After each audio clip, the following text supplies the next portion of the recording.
Hello again, everybody. So, looking at Unit 15 here, we're going to be talking about the colonial system. This is the unit that is dedicated to the European colonization of North and South America.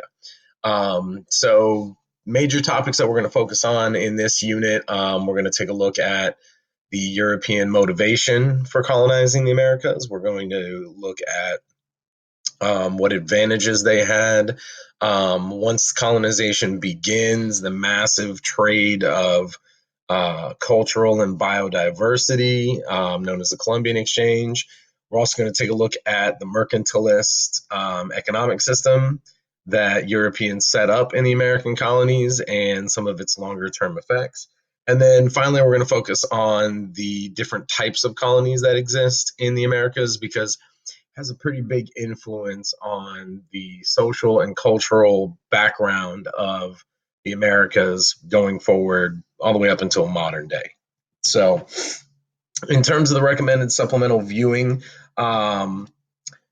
Crash Course 23 or the Khan Academy on the Columbian Exchange is a must watch. These are going to give you a lot of really good detail in terms of the plants, animals, food, religion, culture, music, everything that is exchanged between Afro-Eurasia and the Americas during this time period. But it's also going to delve into the cause and effect of those things as well. The video on the Costa paintings is a pretty interesting art history video. Gives a lot of understanding of why the social system in the United States, or not in the United States, in the Americas in general, develops the way that it does. The Mercantilism Explained video is a cool little visual breakdown of what we're going to talk about here in the lecture. So if you feel like after the lecture you don't fully understand it, I would recommend watching that. And then the two videos from the History Channel about Cortez and Pizarro are pretty well done and they're nice and short. So that can give you a lot of detail on exactly how the interactions between Native American civilizations and the Spanish conquistadors played out because it's extremely one sided. And it kind of sets the precedent for how Native Americans are going to be treated by these colonial empires going forward. So, the first thing that we want to talk about is the motive for colonization. Now, we all know that originally Columbus's motivation for sailing west across the Atlantic is to find a new trade route to Asia, specifically China and India. However, he never makes it. Instead, he lands in the Bahamas in 1492. And what happens after that is motivated by what we call the three G's: gold, God, and glory. Now, gold, God, and glory is just simply a mnemonic device to help you remember these things. Each one of them obviously stands for something larger. But the big question here is once Columbus lands in the Bahamas, and within about a decade or so, Europeans come to realize that they have not made it to India, that they have not made it to Southeast Asia, Japan, or China. They come to realize that this is an entirely new, unknown of stretch of land. And they see the Americas as a massive opportunity. Okay. So when it comes to the motivations for colonization, when we say gold, we're referring to wealth and economic expansion. Geographically, Europe is by far the smallest of the seven continents, and it's not even close. So, after the destruction of the Black Death, Europe's population is starting to climb. The population is putting pressure on the food sources. It's also putting pressure on the natural resources in the continent, specifically timber being the biggest. So, what the discovery of the Americas by Columbus provides is an outlet for those population pressures, as well as new sources of raw materials, food in particular, but also timber, minerals, gold, silver, other forms of wealth. Um, Now, the resources of the Americas are the big draw, but pretty quickly and pretty early on in the colonization process, Europeans realized that this is an opportunity for them to establish a trade network that is the rival of all of the famous Asian trade networks. Um, Something to rival the wealth of the Silk Road, the Indian Ocean, and the sand roads, but something that is under their control.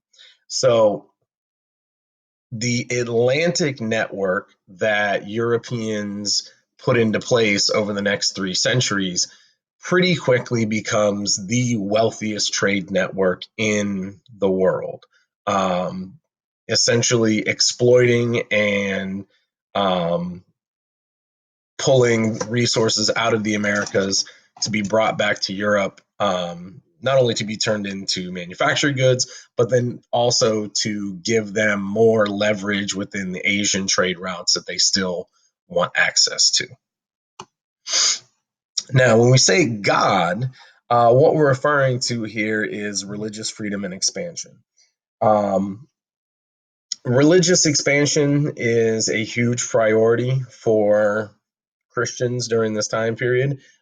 This is only a century or two removed from the end of the Crusades, which, I mean, I think we all understand were a rousing failure in terms of Christian goals to be accomplished. Now, at this point, Christianity is pretty much holed up within inside Europe. Um, the Turks at this point have pretty much beaten down and removed the Byzantine Empire. They've begun expanding into Eastern Europe. And many Christians feel like Europe is under threat of domination by Islam. So when the Americas are discovered by Columbus, this presents an opportunity for them to turn Christianity into a global religion rather than just a regional. And the Native Americans are the perfect captive audience. They have no major monotheistic religion in the Americas to combat Christianity's spread. Many Europeans saw the Americas as the promised land, that this was a mission from God, that they were sent there to bring the word of Christ to these unbelievers, to these people that had never heard of them, and that this was essentially their purpose, that God had chosen them for this specific task. But not all Christians come to the Americas looking to force Christianity on the Americas. Other Christians come to the Americas to escape persecution within Europe for their own beliefs. We're going to talk in a couple of units about the Protestant Reformation, which is this massive upheaval within Christianity where the Catholic Church is challenged and splits in numerous different directions. And because of that split in several dozen directions, the Catholic Church, as well as other Christian minorities, begin to persecute people who are of a different branch of Christianity as them. This becomes basically the major dividing point within Europe for several hundred years. And so many groups come to the Americas looking to escape persecution by their either Catholic or Protestant neighbors. And the Americas provides them an opportunity to practice their brand of Christianity without the persecution they faced in Europe. And then finally, we're going to talk about glory. When we talk about glory, we are referring to the ability to gain fame, to gain status, but most importantly, to gain land. Okay. And there are numerous parts of European society that are looking to the Americas as an outlet for bettering their life. With the end of the Reconquista in Spain, which is the war to drive Muslims out of Spain, Spain in particular has a huge sector of their workforce made up of soldiers and sailors who are now essentially out of work. And the colonization of the Americas provides them with new purpose.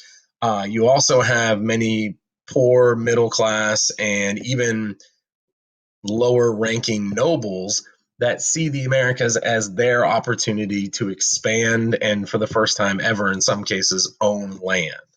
And as we've talked about in this class lots and lots and lots and lots of times, the real only form of wealth in this time period until the Industrial Revolution comes along is land.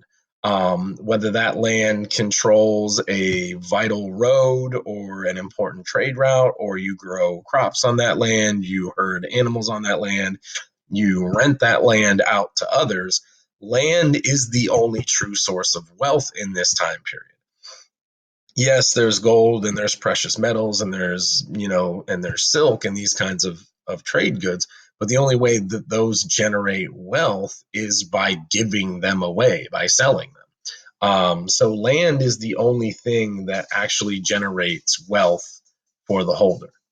Um, on a national scale, the Americas also provides an opportunity for kind of the big three in Europe, Spain, France, and England, to outflank and outposition their rivals. This becomes essentially a race to see who can gobble up the most land and the most resources. But also, the discovery of the Americas provides opportunities for fame. This is, in the eyes of Europeans, a completely undiscovered, untouched landscape full of new people, new plants, new animals, all things that must be discovered, they must be examined, they must be cataloged. And this gives many people in Europe who otherwise would have lived unnoticed lives a chance to write their name in the history books. And you see it in American history today. A lot of the most famous names that most people know from history are associated with the discovery, air quotes on that, discovery of the Americas. Uh, you know, Pizarro, Cortez, Columbus, what's his name? Old boy that was looking for the fountain of youth, discovered Florida. Can't remember his name. You look that up later. I forget his name. Anyway, so many of these very famous names that we are accustomed to hearing and we know a good bit about come from their ability to make, again, air quotes, discoveries in the New World.